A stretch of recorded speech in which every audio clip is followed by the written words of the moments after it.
So this is our verbal communication chapter, chapter 5, and this is probably the heart of the entire course. So this slide just illustrates there's many, many ways to communicate in today's world. So we have to choose the one that probably works best for us in any given situation. So we do not have Wi-Fi. So in this class, we're going to talk to each other and pretend it's 1995. And does this ever happen to you? I try to be a nice person, but sometimes my mouth just doesn't cooperate. And the art of conversation is win-win. Think about what kind of setting you are in, and hopefully everybody can get something out of a particular situation.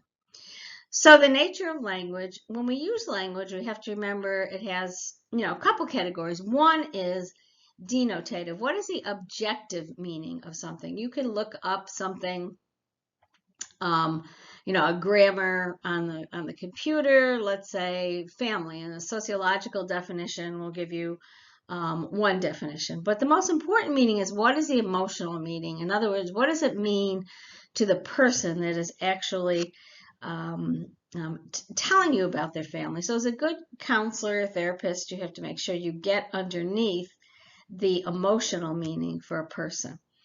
And sometimes when you ask the questions, they're going to vary in directness. The meanings are going to, some are going to be very concrete, some are going to be abstract. And the most important thing to remember is meanings are in people. So you always have to remember, to whom are you speaking? To whom are you speaking?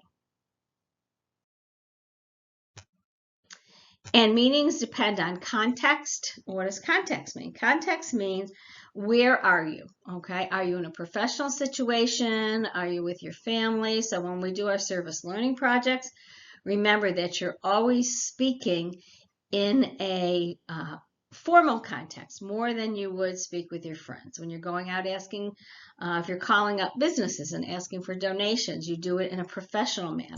Even if you're asking your family for donations, it's good to ask in a professional manner. So use abstraction sparingly. In other words, try to use language so you really, really know what it means. And try to avoid thinking and acting as if you know everything. Okay, you can be knowledgeable about something, but try to give the other person the benefit of the doubt and let them explain to you, what do they mean. And so good listeners, think about, what are your best listening qualities. Some of them here are friendly, warm, open, empathic, honest, and sincere. And we are going to learn, empathy just isn't meaning, saying, I feel sorry for you, I understand. It's being able to ask those open-ended questions to help individuals deal with whatever they're going to deal with. So think about, what are some of your best qualities.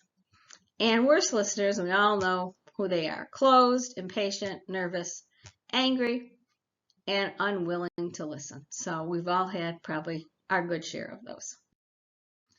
Your life has purpose. Your story is important. Your dreams count. Your voice matters. You were born to make an impact. Even during this COVID, through these service learning impacts, we're going to make big impacts. So the ability to speak several languages is an asset, but the ability to keep your mouth shut in any language is priceless. So remember that shelf we talked about. And I put this up too so that you can remember. We're going to have great plans. And remember, this is the first class I've ever done service learning with online. But if you're in the day class, we had some great ideas, and I'm sure the night class will too. So what I planned and what happened. So a very good quality to remember is flexibility. So fact, inference, confusion.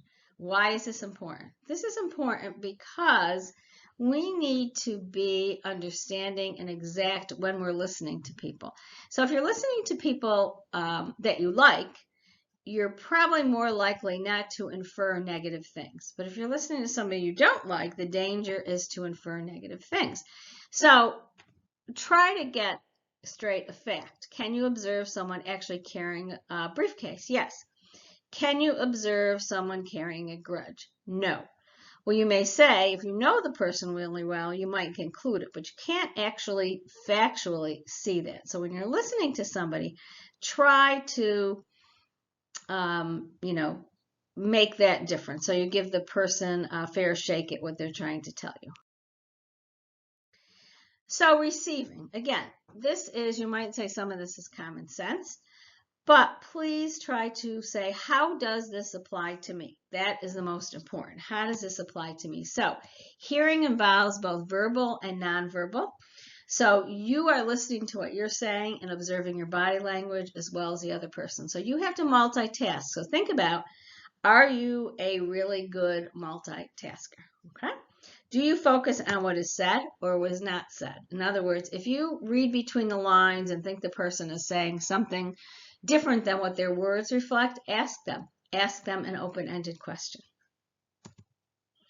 And avoid assuming you know what the speaker will say, even when you know the person really well. Okay? Give the person a chance to express what they need to express. Try to listen to somebody, avoid distractions and all the noise in your head too. Try to get that noise out of your head. And try to avoid interruptions also.